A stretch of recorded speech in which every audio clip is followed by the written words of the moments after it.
All right. We'll just take a quick minute so production knows where to cut. Hey, everybody, it's Winter with the Shift Spotlight, and today we are here with Jennifer Zick. She is the founder and CEO of Authentic and can be found at authenticbrand.com. So that's a pretty easy website to remember. Welcome to the show, Jennifer. Thanks so much, Winter. Glad to be here. Thank you. So, before we dive into what you do and how you do it, let's start out with something a little bit fun. Why don't you tell us an interesting fact about you that people may not know? Oh my goodness. Oh boy, I'm just going to have to draw from what randomly pops up in my head. I don't share this with most people because I feel like it brings on judgment, but I'm going to come into full confession mode right now. Yes, do it on our show. Do it on our show.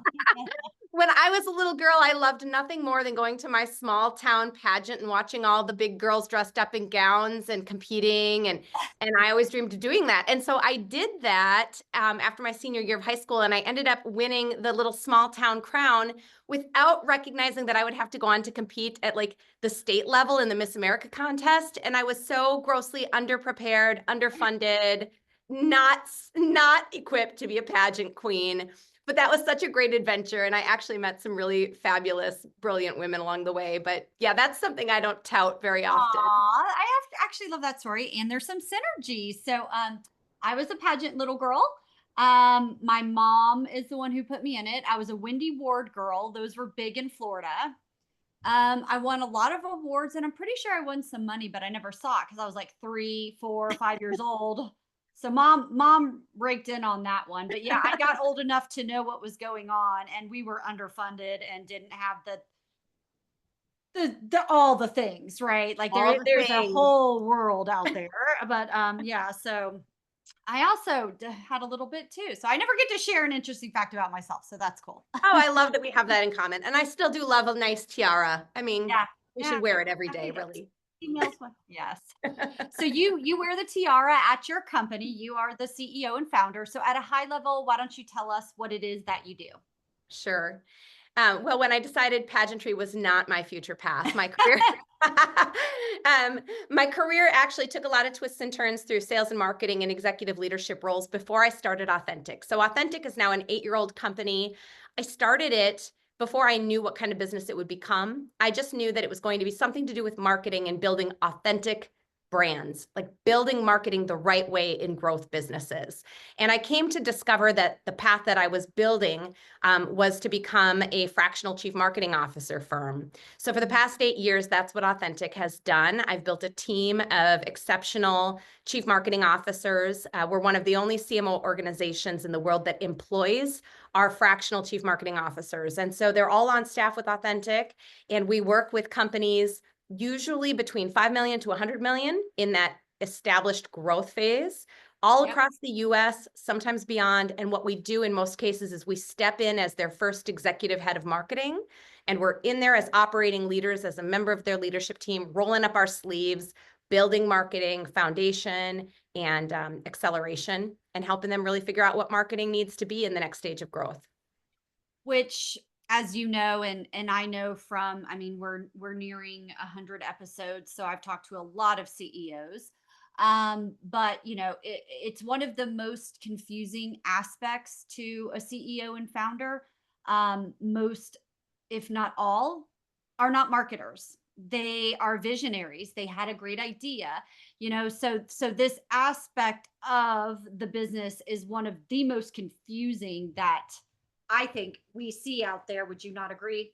I absolutely agree. And that inspired our tagline, which is overcome random acts of marketing. It was the phrase that came to mind one day when I was meeting with a CEO and a CFO who were expressing that exact frustration. They're like, we've been told we need to do marketing. We believe that that could be valuable to us. And we're spending money and we're doing things, but we aren't clear on how that investment is translating into value in our business or into our growth. We just feel really disconnected from what the tactics are to where the results should be. Yeah. And so, yeah, that's a very common situation for almost every single growth company, because they start off as founder-led with that brilliant idea. They have to be sales-driven first because you don't have a company until you can sell something more than once. And then Right. you have to build some operating rigor. And then eventually, when they get to that piece of growth, they look behind them and there's a trail of random acts of marketing along the way. It's just a And natural. that was one of my questions is what your definition was, because I've heard it. I've got a background in marketing and public relations. I did it for 20 years for corporate America before I started doing it for myself. So I get it. And it is random, like throwing spaghetti at a wall and hoping, one sticks. So why do so many companies out there, why do they all practice random acts of marketing?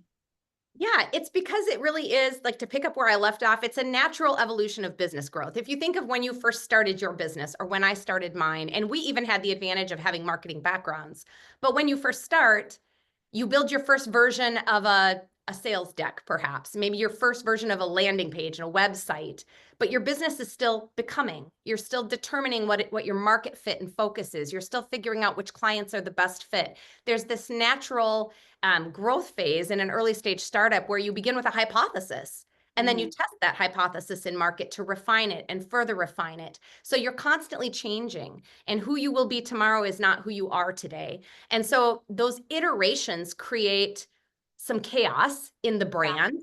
especially if they're not overseen by an experienced marketing leader who can navigate those transitions along the way. And then usually the first pieces of marketing that need to be activated are more tactical. Like maybe you need to put a basic CRM in place, or like I said, your basic website or an email program. But often Mhm. those tactics are being managed in silos by specific tactical specialists, and they're not connected strategically.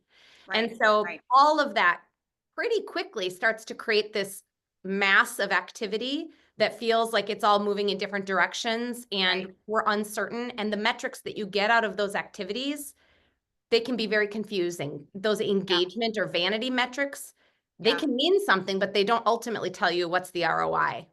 Right. Right. So I'm curious, why do you employ all of your fractional CMOs? That's kind of a unique aspect of what you do, I think. It is unique. Yeah, we definitely chose the more invested path for growing our team. And that came as a consequence of me really searching my heart as a founder and asking myself, what do I want for this business and what do I want my end game to be? Because every founder eventually exits their business, right? And so I started with that end in mind. And when I determined that I was building a fractional CMO and consulting organization, it was a hypothesis, and I had never heard the word fractional before I met fractional CFOs. So I Yes. didn't know anybody else 8 years ago doing what I was trying to do. It was a complete hypothesis. So to de-risk that, I originally started with 1099 contractors and marketers I trusted. And Yep. I started building our methodology and having them implemented and working with clients and understanding the value and could this scale. And when Yep. we determined it was scalable, I sat back and I thought, okay, what kind of model do I really want to build? Do I want to build franchises and sell individual franchises to use our methodology? Do I want to have this be a licensed brand of independent agents? Do I want a gig network with a database full of names? Do I want to employ these people? I looked at every single model that was out there, partnerships, all the things. And ultimately, for me, it came down to two things. I wanted a tightly knit culture of people who knew each other, trusted each other, worked together, collaborated, had each other's backs, were willing to like lay their marketing armor at the door and come in vulnerable and learn from each other. And I felt like I could cultivate that best in an employment model where they were required to be at meetings. They were taught how to use our methodology. They were expected to lean on each other, and they were Right. expected to live our values. And the second part that was important to me is that I'm building a business not just because I love what I do, but as an owner, I'm trying to create value for an eventual exit in whatever direction that takes me. And to create real sticky value, I needed to be deeper than 1099s. That's right. That's right.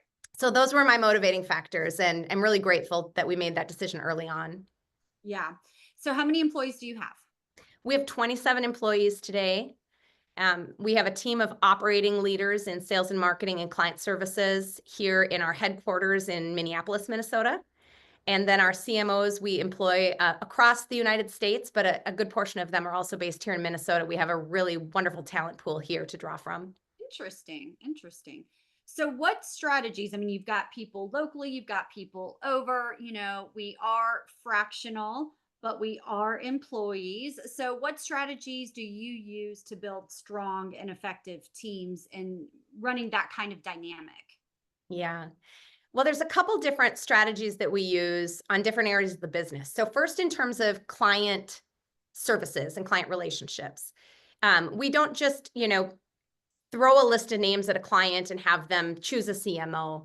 We have a very curated fit process up front. So our business development team are consultative leaders in the process of understanding the client's requirements, working with our client services team on really thoughtful match process. We have a great track record for making that right match, and we make it based on the relevant business model experience first, because you can't take an e-commerce consumer marketer and drop them into a B2B tech company and Yeah, have them be successful.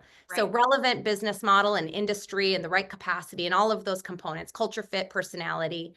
And then we surround every client engagement with a right fit CMO guarantee. So the client knows at any point, if for any reason it's not working, we've got their back and we can bring another CMO in. We almost never have to do it, but when we have, it's always been seamless. And we have a client services leader attached to every client account. And so our CMOs are implementing our authentic growth methodology. It's our marketing operating system. And our client services team is making sure they're well supported in that. And they're checking in with them, with the client for quarterly business reviews, just making sure that we're maximizing the value of not only that CMO for every client, but the value of our mind share that brings all of our CMOs together to collaborate, and the value of our authentic ally network of agency peers that we can refer as well. So we really wrap our arms around the client. I mean, like from the second you popped on here today, we had this energy between us. And it's so funny because, so much of what you're saying is what we do. So GCE Strategic Consulting, they're our sponsor, and they're known for being fractional integrators, but we do have a lot of other practice areas, HR, fractional CFOs, et cetera, et cetera. And we do the exact same process. And it did take a little trial and error to nail that process down, but you match them with the right personality based on who they are. Like, I'm a hit it and quit it person.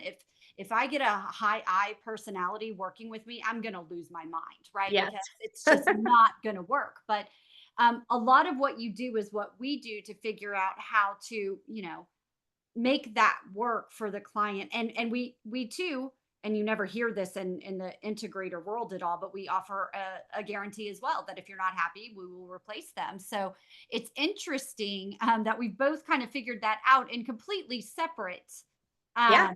fields entirely. But I mean, nobody Well, I sees the muck and the mud that you go through to end up at that point. exactly the point. It's like we started off by talking about how a lot of this conversation will be like, where did we get it wrong? Where did we mess up? Like Yeah, anything that we do well is a product of where we screwed up or had a blind spot originally. And we right. felt some pain and we're like, we need to resolve that. What's the right path forward? And scaling any business is successfully means constantly staying in tune with like, where are the gaps and the blind spots now? Or where is the past process no longer serving us, and how do we adapt it? Yes, So we've just exactly. tried to be really intentional about that.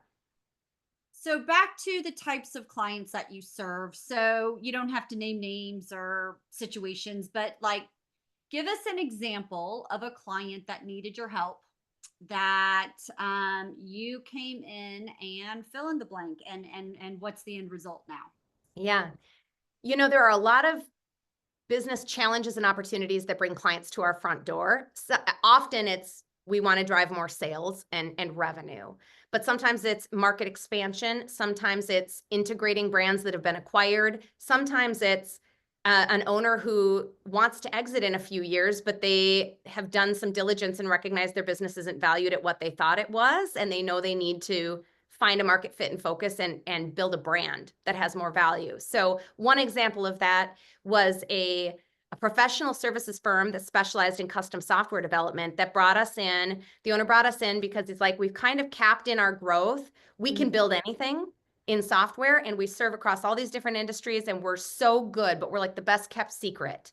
So Right. we brought a CMO in alongside of them who was able to pretty quickly identify that trying to be all things to everybody was simply watering down their value proposition. So they did an assessment of where their core strengths as a team were, where their greatest, most profitable long-term client successes were, and they really helped the client narrow in on the construction industry being a niche that they could accelerate in. And they rebuilt that client's go-to-market focus all around that industry focus with a proven process behind it and their own internal methodology for how they sold into these companies.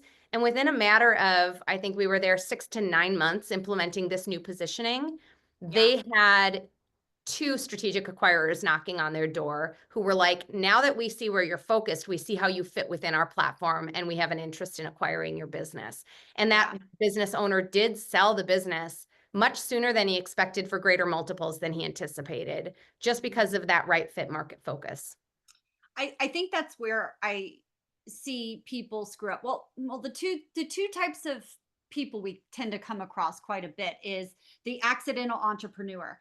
They fell into the business, they had a good idea, and all of a sudden this success hit them out of the blue, and now it's gone from, hey, something that like landed in my lap, to complete chaos. That's like one of our specialty clients that we work with. And I think that the other one that we work with is the one that is trying to grow, and they're trying to be all things to all people. Yes. And they think that if they cast this super wide net, that that's going to attract all the fish. But, marketers know that when you specialize or when you dial that in, that's really where the true growth and like the magic in marketing comes Yes. across. Yes, and what I find that founders and sales leaders often have fear. If you go back to the story I shared about how most businesses are founder-led and sales-driven before they are going to really bring marketing to the table, to grow a business from a startup to something of critical mass, for a while there, you do have to cast a wide net and try different things on and figure out that fit, figure out what's profitable, right? You have to. But eventually, you can't scale if you continue to do that. But then when marketing comes to the table, there's a little bit of a freak out by sales and Yeah. leadership when they're like, you're saying we need to say no to revenue. And so I like to use a baseball analogy to help them feel better about marketing's role, because we're not saying turn off all the opportunity that is outside of a tiny little market focus. But what we're saying instead is, if you think of your whole business like a baseball team, your delivery operational capability is the outfield. Like, you have a wide range left to right of what you could deliver and solutions you can provide. Your sales team's like the infield, like they're narrowed in a little bit. Maybe they've got a black book of specific industry connections they're maneuvering, right? But they can Right. shape a deal left to right. But your marketer, your marketing team is like the pitcher. And for the dollars you invest in marketing to proactively go find business, they need to be aimed at a really small strike zone. And you have to Yeah. define that strike zone by, like, if we're going to go to market to look for business, we're aiming at these criteria that make up our ideal client or customer persona, this kind of situation that's our happiest, healthiest, most profitable kind of a business opportunity. And that doesn't mean that if something comes to you, you have to say no to it. You can still Right. make those exceptions and say yes thoughtfully, but at least the Yeah. dollars you're investing to go to market have more wood behind the arrow. And there I just Right. mixed analogies because I'm talking about archery and baseball at the same time. You can't trust me. That's funny. So, as you've scaled your own business, what challenges have taken you by surprise, and how have you Mm. handled them? Oh boy. Probably the biggest challenges that have been surprising and painful for me has been when I've not hired the right person to the right seat. Yeah. Like, when I have believed so much in my heart that this person was going to be the right person in the right role because I loved them, trusted them, they were bright and shiny. Yep. And then when they're in the role, it's just not happening. And my biggest mistake has been hoping for too long, or Yeah. coaching for too long, or just trying too hard to make it work, or just picking up too much of the slack around them because I just want to see them feel successful. So the first several years, I mean, really up until recently, I moved through a few different evolutions in, ironically, the roles that were hardest for me were on the sales and marketing side of my business, which is where my natural expertise lies. It's Yeah. almost like I'm so close to it that it's hard to be You're a little objective. too close, is what I was going to Yep. say. Yeah. It's Yeah. harder for me to be objective. And so recently we've actually worked with a professional recruiting firm to take Mhm. on some of that work. And Yeah. that's been really helpful. But yeah, Yeah. the people part is the hardest part, and we're in the people business. And so people is what we do.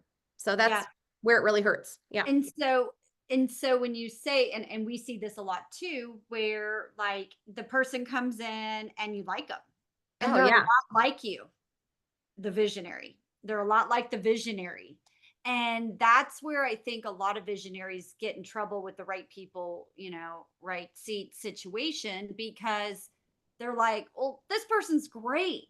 But, there can only be kind of one visionary, and you need that person that can actually do that job and do it effectively. And Yeah.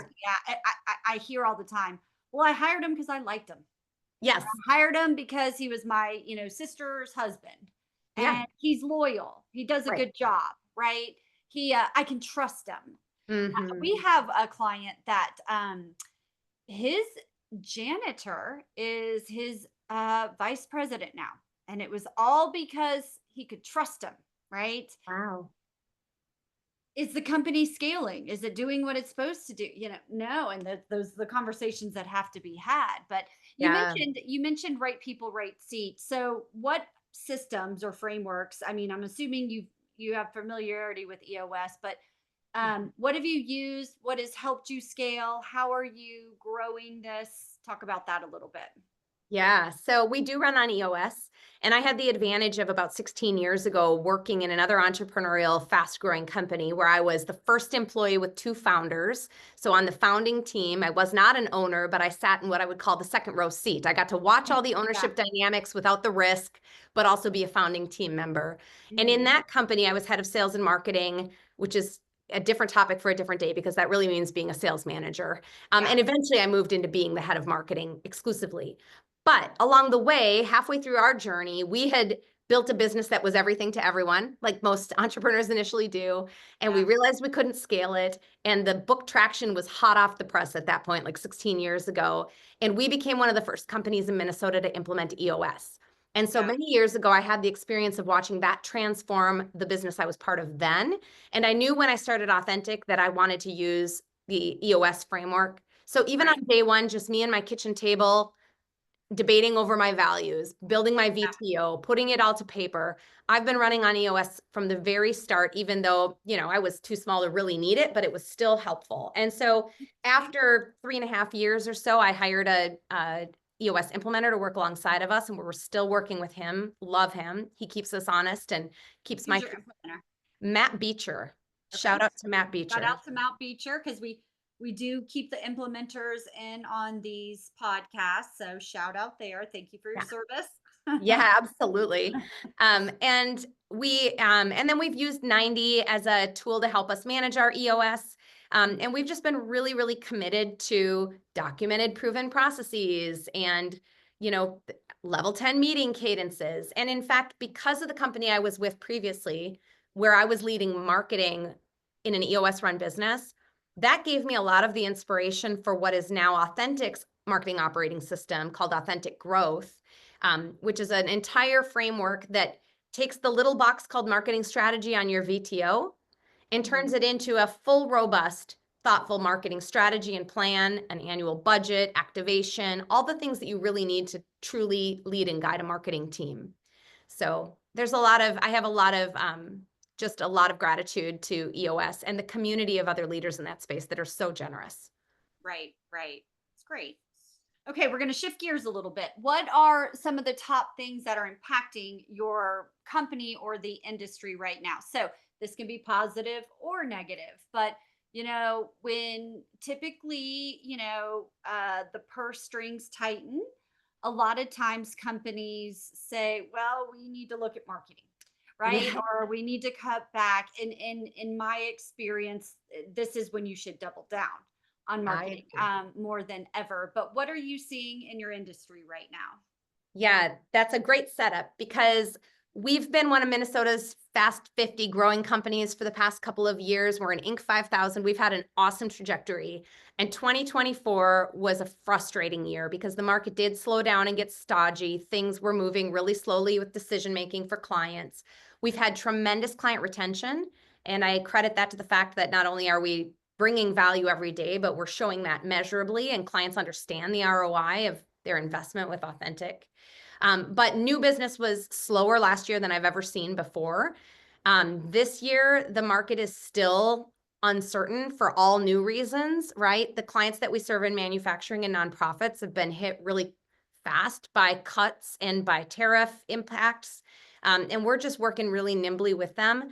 But at the same time, our new business pipeline is more robust than I've ever seen before. And to point back to when things slow down, you should double down. That's exactly what we did last year. When things started to slow down, we took advantage of optimizing our entire operating structure, and we were more profitable last year than years prior. We also started the process of hiring for more business development staff so that if the market was going to stay slower, we were just going to chase it harder, right? Bring more staff in. We did not slow down our marketing investment. We continued to build that team internally.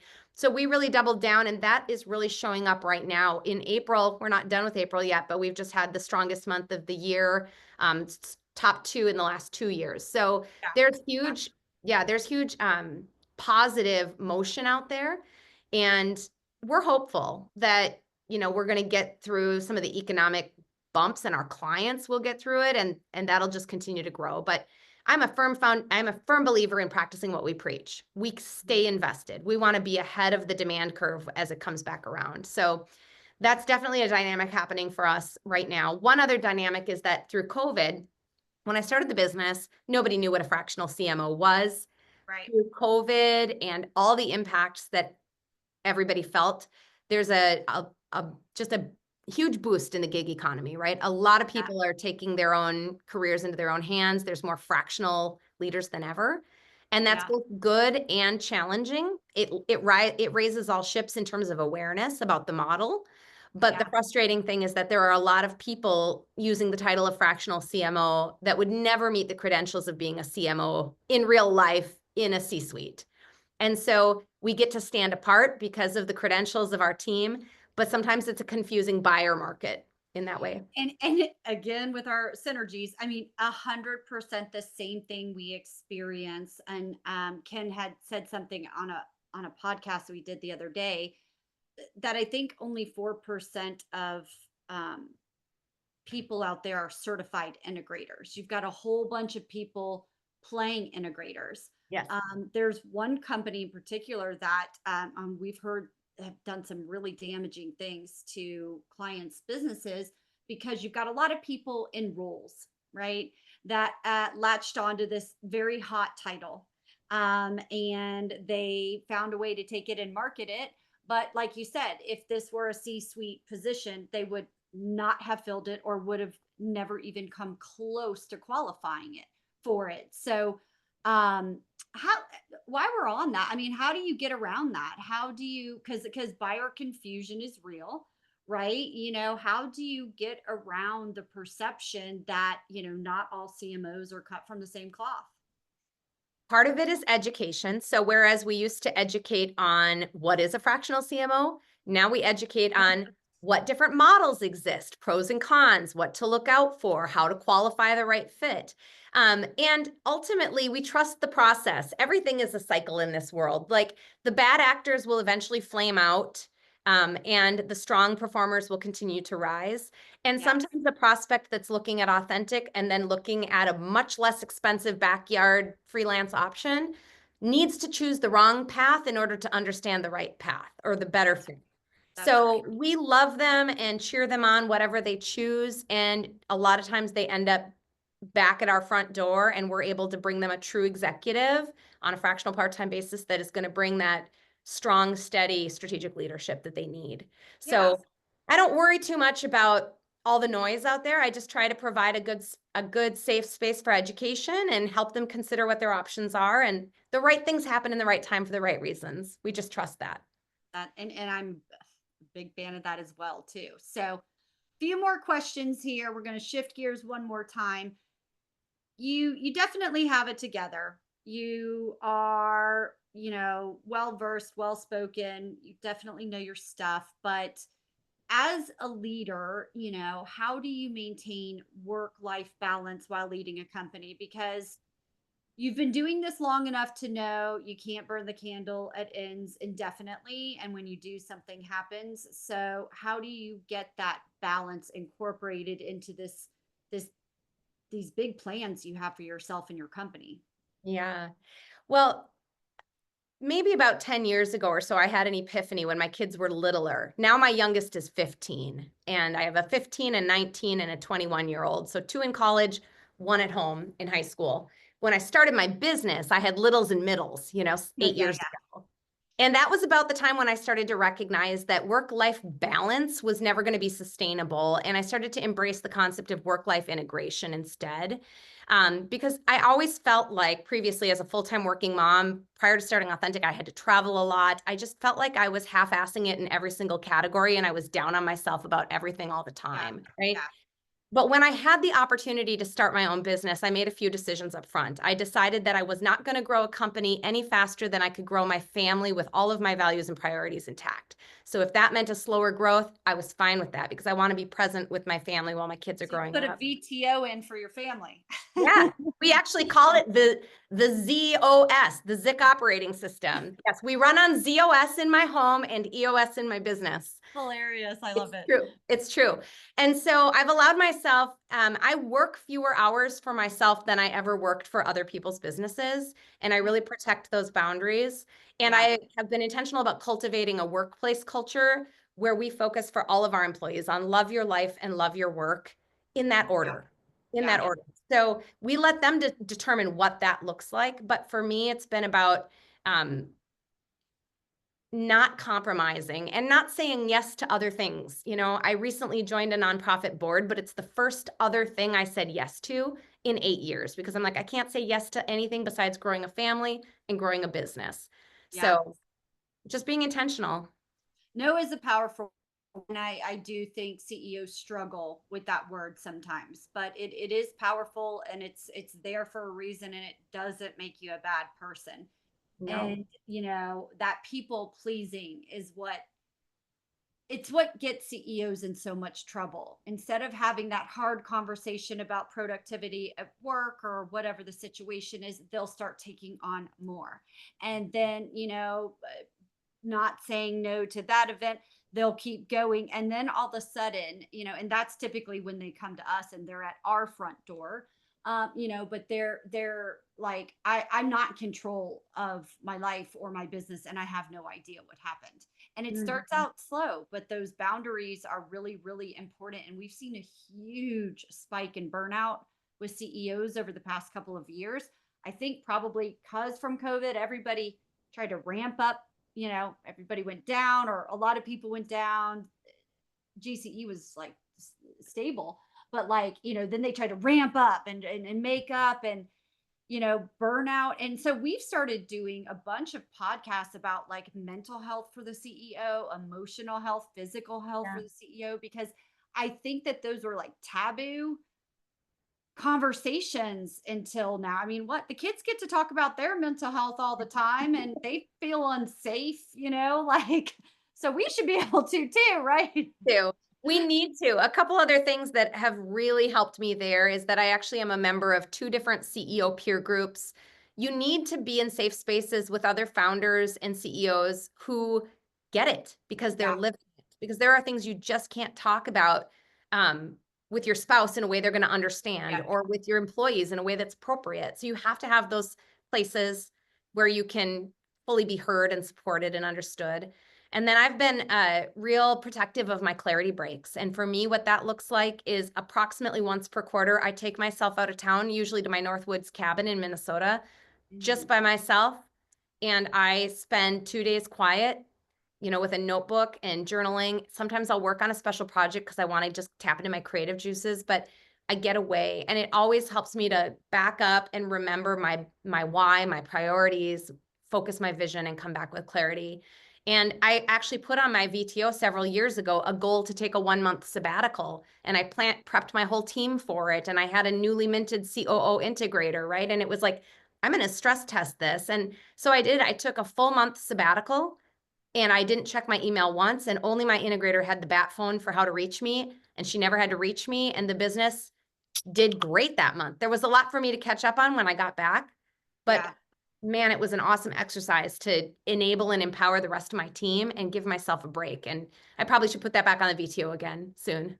Yeah, and And one of the things I do is with our employee, we create a word of the month. And and then we every Monday we have to check in on that word of the month. Like, how did we do with it? And so for May, it's going to be take five. And the second, take five, find your piece.